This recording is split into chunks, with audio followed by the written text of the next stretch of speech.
எனக்கு அன்பான தேவச்சனங்களே, இந்த நாளுக்குரிய வார்த்தையானது, தேவன் நமக்கு அடைக்கலமும் பலனும் ஆபத்து காலத்தில் அனுகூலமான துணையுமானவர்.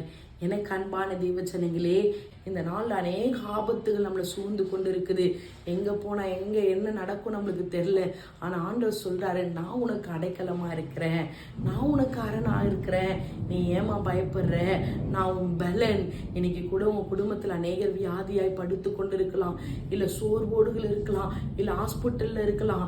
ஆண்டவர் உங்களை பார்த்து சொல்கிறாரு, நான் பலனாக இருக்கிறேன், நான் உனக்கு அடைக்கலமாக இருக்கிறேன், நான் உனக்கு ஆபத்து காலத்தில் துணையாக இருக்கிறேன், நீ பயப்படாதம்மா. இருக்கிற இடத்துல நீங்கள் அப்பாவை நோக்கி கூப்பிடுங்க. ஏசப்பா என் பலனே, என்னுடைய ஆண்டவரே துணையே. அவரை நோக்கி கூப்பிடுற பிள்ளைங்களுக்கு அவர் ஓடி வந்து அடைக்கலம் கொடுக்க காத்திருக்கிறாரம்மா. அன்றைக்கு ரூத் அடைக்கலம் இல்லாமல் மோவாப்பு தேசத்தை விட்டு இங்கே வந்தா கானானுக்கு.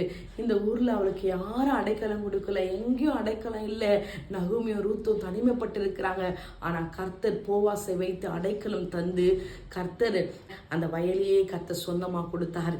இன்றைக்கு சொல்றார், ஒன்றுமே இல்லை, வெறுமையாக இருக்கிறீங்க, அடைக்கலம் யாரும் கொடுக்கல.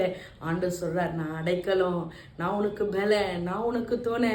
அதனால ஒரு போதும் கலங்காதீங்க.